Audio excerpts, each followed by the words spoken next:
Hi friends, அனைத்து வணக்கம். நான் தான் உங்கள் பட்டுவடை கார்த்தி பேசுகிறேன். இன்னைக்கு எதை பற்றி பார்க்க போகிறோம் அப்படின்னா, மிக முக்கியமான ஒரு விஷயம்தான். நம்ம எல்லாருக்கும் தெரிஞ்சிருக்கோம். டித்வா புயல் இலங்கை பக்கத்தில் வந்து பார்த்தீங்கன்னா உருவாயிருக்கு.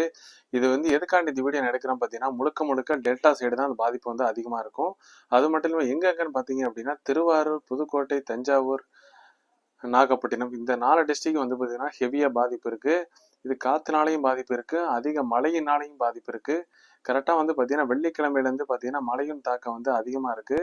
வெள்ளி மற்றும் சனிக்கிழமை வந்து பார்த்தீங்கன்னா அதிக மழை பொழிவு வந்து பார்த்தீங்கன்னா டெல்டா சைடு இருக்குது. அதனால வந்து பார்த்தீங்கன்னா உங்களுக்கு என்னென்ன தேவையானதெல்லாம் வந்து பார்த்தீங்கன்னா வாங்கி வச்சுங்க, முன்கூட்டியே வாங்கி வச்சுங்க. அது மட்டும் இல்லாமல் நீங்கள் வளர்க்குற கால்நடையாக இருந்தாலும் சரி, மரங்கள் பக்கத்தில் இருந்தாலும் அதெல்லாம் வெட்டிடுங்க. உங்களோட மோட்டார் சைக்கிள் எதுவாக இருந்தாலும் கொஞ்சம் சேஃபான இடத்துல நிப்பாட்டிடுங்க. யாரும் அந்த அளவுக்கு மழை பெய்யறப்ப யாருமே வெளியில வராதீங்க. ஏன்னா கரண்ட் ஈபி எல்லாம் அறுக்கிறதுக்கான வாய்ப்புகள் அதிகமாகவே இருக்கு மரங்கள் சாயிறனால.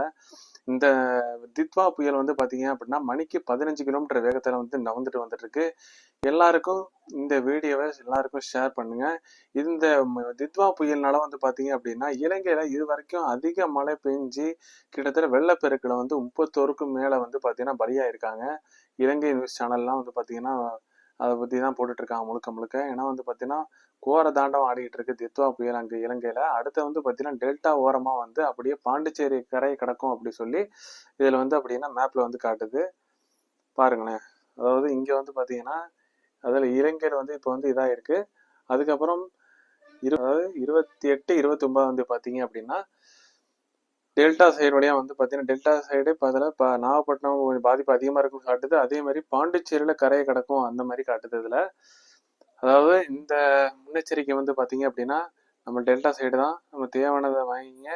அனாவசியமா யாரும் வெளில போகாதீங்க மழை டைம்ல. இந்த வீடியோவை எல்லாருக்கும் ஷேர் பண்ணுங்க. உங்களிடம் விடப்படுறது பட்டுக்கடை கார்த்திக். சப்ஸ்கிரைப் பண்ணாமல் சப்ஸ்கிரைப் பண்ணுங்க, லைக் பண்ணி கமெண்ட் பண்ணுங்க. இந்த வீடியோ எல்லாருக்கும் ஷேர் பண்ணுங்க. நன்றி, வணக்கம்.